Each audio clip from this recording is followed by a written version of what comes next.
भाइयों और उनके बहनों, एक्सचेंज में ट्रेड होने वाले फंड को शॉर्ट में ETF कहा जाता है। ये पैसिव म्यूचुअल फंड और स्टॉक्स की मिलन से पैदा होने वाला एक डेरिवेटिव इंस्ट्रूमेंट है। आसान शब्दों में समझते हैं, just like passive mutual fund, ETF भी पुल्ड मनी पे बेस्ड है। मतलब हमारे आपके जैसे लोग इसमें इन्वेस्ट करते हैं तब इनके पास पैसा आता है। और पैसिव म्यूचुअल फंड जैसा ही ये भी एक इंडेक्स फॉलो करता है। स्टॉक जैसा ETF को आप एक्सचेंज से ही खरीद सकते हो और ट्रेड भी कर सकते हो। इवन स्टॉक जैसा इसमें स्टॉप लॉस लिमिट भी लगाया जाता है। मतलब आप लाइव मार्केट में ETF के यूनिट्स बाई या सेल कर सकते हो, ठीक जैसे स्टॉक्स। अब ये मिलन हुआ कैसे? एक्चुअली फाइनेंस रिसर्चर्स ने देखा कि म्यूचुअल फंड मैनेजर्स घूम फिर के टॉप परफॉर्मिंग कुछ गिने चुने स्टॉक्स को बाई कर रहे हैं और मंथ के एंड में एक मोटा पैसा लेके जा रहे हैं AMC से। तो इन लोगों ने कुछ मार्केट में नया लाने का सोचा और 2001 में इंडिया की फर्स्ट ETF लॉन्च हुई, that is Nifty 20 stands for benchmark exchange traded scheme. शायद आपका क्वेश्चन है कि T ने क्या किया? वेल, जन्म दिया और क्या। एक्चुअली ट्रेडिंग ही इसका मेन USP है, बिकॉज अगर आप ऐसे ट्रेड करने जाओगे तो आपको लॉट साइज में मिलता है। सपोज आपको बैंक निफ्टी में ट्रेडिंग करना है तो जब भी आप खरीदने जाएंगे तो आपको लॉट साइज में खरीदना पड़ेगा। 75, 50, सपोज एक लॉट की कीमत है 500 रुपीज़, तो 15 लॉट खरीदने के लिए आपको कम से कम 7,500 रुपये अकाउंट में चाहिए, नहीं तो आप ट्रेड ही नहीं कर सकते।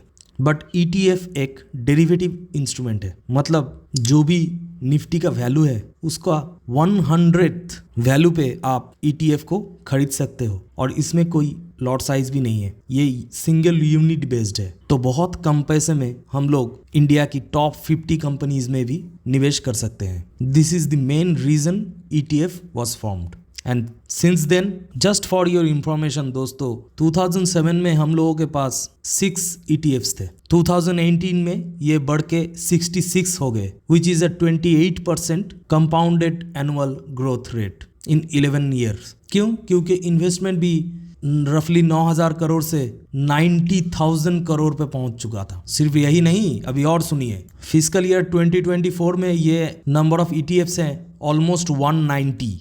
और ये रहे कुछ डिफरेंट ग्राफ्स जिसमें आप देख सकते हो दोस्तों, एक काफ़ी अच्छा अपवर्ड ट्रेंड है। मतलब लोग ETF में निवेश कर रहे हैं, इसीलिए ETFs का मार्केट शेयर ऑलमोस्ट 13% है। ETF मेनली 4 टाइप के होते हैं, एक इक्विटी बेस्ड, एक बॉन्ड्स बेस्ड, एक commodities based and last is fund of fund, घुमा के नाक पकड़ने वाले, जिसमें ऑब्वियसली लोगों का इंटरेस्ट इक्विटी में ही ज़्यादा रहता है बिकॉज वहाँ पे रिटर्न अच्छे खासे मिलते हैं। अब सवाल ये है कि ये ETF हमारे किस काम का है? दोस्तों, एक सैलरीड इंडियन के लिए ETF एक बहुत अच्छा इंस्ट्रूमेंट हो सकता है इन्वेस्ट करने के लिए। मात्र 300 रुपये से भी आप एक स्पेसिफिक सेक्टर को टारगेट कर सकते हो। फॉर एग्जाम्पल, अगर आपको लगता है कि टेक्नोलॉजी सेक्टर ग्रो करेगा तो आप एक टेक बेस्ड ETF में इन्वेस्ट कर सकते हो। सिमिलर अपॉर्चुनिटी म्यूचुअल फंड में भी अवेलेबल है, लेकिन एक्सपेंस रेशियो में जमीन आसमान का फर्क है दोस्तों। आप स्टॉक्स में भी डायरेक्ट इन्वेस्ट कर सकते हो, लेकिन अगेन वही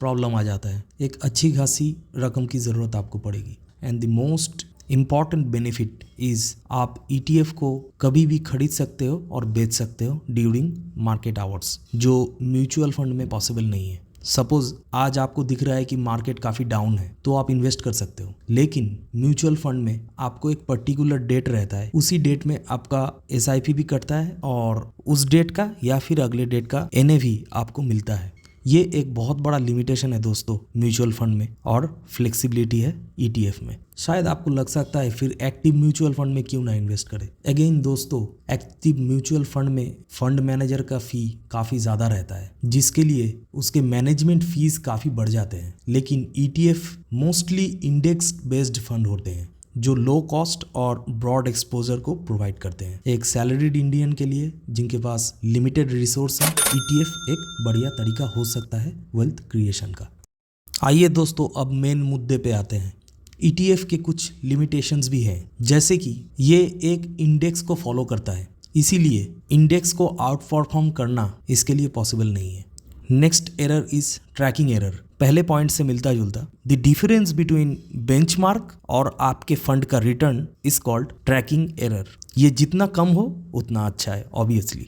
and third and the most important limitation is liquidity risk. दोस्तों नो डाउट ETF ने इंडिया में बहुत अच्छा खासा ग्रोथ अचीव किया है, फिर भी ऐसा पॉसिबल है कि आप अपना ETF बेचने जाओ और आपको बायर ही ना मिले। मतलब डिमांड और सप्लाई अभी भी कुछ ETF के लिए स्ट्रीमलाइन नहीं हुआ है। इन सभी लिमिटेशंस के सॉल्यूशन क्या है हम आगे वीडियो में जानेंगे। ETF के टैक्सेशन और हिडन कॉस्ट को लेके बहुत कम डिटेल वीडियो है दोस्तों, लेकिन आपका भाई आपको बताएगा। इंडिया में ETF से दो तरीका है कमाने का, एक है डिविडेंड, दूसरा है कैपिटल गेन। जो भी ETFs आपको डिविडेंड पे करते हैं, पहले तो डिविडेंड डिस्ट्रीब्यूशन टैक्स था, उसको एबॉलिश कर दिया गया है 2021 में। फिलहाल डिविडेंड इनकम को आपके इनकम के अदर कैटेगरी में इंक्लूड कर दिया जा रहा है। फॉर एग्जाम्पल आपका टोटल टैक्सेबल इनकम आ रहा है 1 लाख रुपए और आपने डिविडेंड रिसीव किया 10,000, तो अभी आपको 1,10,000 के ऊपर टैक्स देना पड़ेगा आपके स्लैब के हिसाब से। नेक्स्ट इज कैपिटल गेन, जो हमारा मेन एम है दोस्तों। अगर आप 1 साल के अंदर अंदर एक ETF खरीद के बेच देते हो और उससे आपको 50,000 का फायदा होता है, तो आपको 20% इनकम टैक्स देना पड़ेगा, which is short term capital gain tax. जी हाँ दोस्तों, गवर्नमेंट हम लोगों की कान पकड़ के ले लेगी। अगर आपने 1 साल से ज्यादा उसको होल्ड किया तो आपको 12.5% LTCG देना पड़ेगा। और हाँ, इस कैपिटल गेन से 1.25 लाख का रिबेट मिलता है। सपोज आपका 3 लाख कैपिटल गेन हुआ है तो आपको केवल 1.75 लाख पे ही टैक्स देना है। कृपया ध्यान दीजिए, ये बहुत इंपॉर्टेंट टॉपिक है इस वीडियो का, hidden cost of ETF।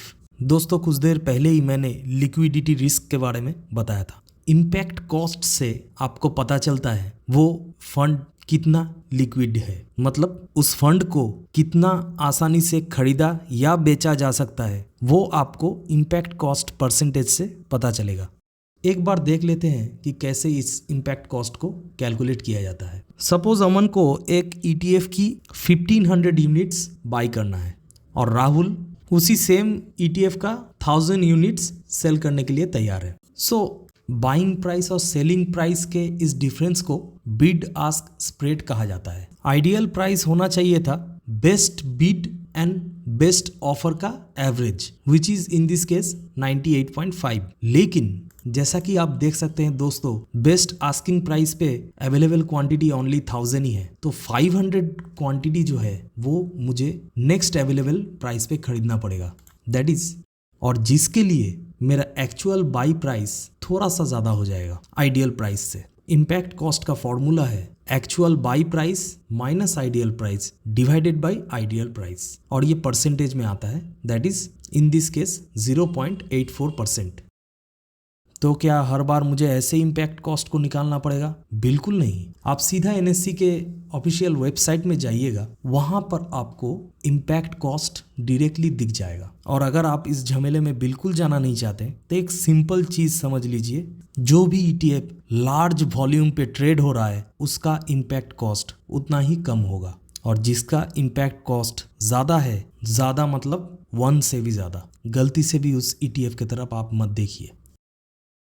Next कुछ और भी चार्जेस लगते हैं, like security transaction charges, SEBI turnover charges, brokerage charges, और ये कम्प्लीटली वेरिएबल है। आपने जो भी ब्रोकर को चूज किया है उनके ऑफिशियल वेबसाइट में जाने से आपको कंप्लीट डिटेल मिल जाएगा। एक चीज याद रखिएगा, स्टैंप ड्यूटी सेलिंग के दौरान नहीं लगता है, ओनली बाइंग के दौरान लगता है। इसीलिए बाइंग के टाइम में जो भी आप एक्स्ट्रा प्राइस पे कर रहे हो, सेलिंग के दौरान उससे थोड़ा कम होता है। एक आइडिया देने के लिए आपको बता रहा हूँ, अगर आप 1 लाख का ETF खरीदते हो तो लगभग आपको 300 से 350 रुपये ज़्यादा देना पड़ सकता है ड्यूरिंग बाइंग, और ड्यूरिंग सेलिंग सपोज आपको 25,000 का फायदा हुआ तो आपको ऑलमोस्ट 250 to 300 रुपीज देना पड़ेगा एक्स्ट्रा। अब आप रेडी हो इन्वेस्टमेंट के लिए, तो आइए देखते हैं कैसे ETF में इन्वेस्ट कर सकते हैं। फर्स्ट एंड फॉरमोस्ट आपको एक ट्रेडिंग अकाउंट चाहिए, मेरे पास ग्रो है, और आपको डीमैट अकाउंट भी चाहिए जो आपको एक्टिवेट करवाना पड़ता है। सिंपली आप अपने स्टॉक में जाके इसको इंट्राडे या फिर डिलीवरी पे बाई कर सकते हो। MTF पे हम लोग एक अलग वीडियो बनाएंगे, थोड़ा गहरा टॉपिक है, लेकिन आप खरीदने से पहले आपके लिए ये जानना बहुत ज़रूरी है। E stands for exchange. Exchange मतलब यहाँ पे क्या एक्सचेंज हो रहा है, प्रॉफिट और लॉस। ये जीरो सम गेम है दोस्तों। आज आपको इसलिए प्रॉफिट हुआ है क्योंकि किसी ने लॉस किया है। ये हमेशा आप दिमाग में रखिए। जो आपके पास आज है वो कल किसी और के पास था, और हो सकता है कि अगले दिन किसी और के पास रहे।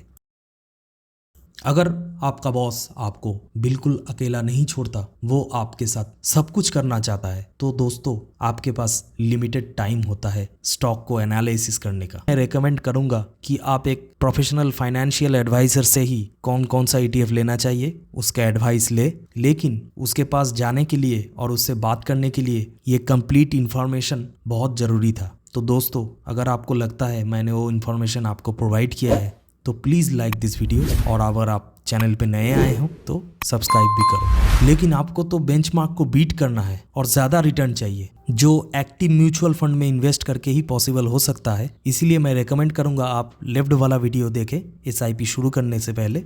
और अगर आप एसेट क्रिएशन में बिलीव करते हो, इनकम को और ग्रो करने में बिलीव करते हो, तो आप राइट वाला वीडियो देख सकते हो। Thank you for your time.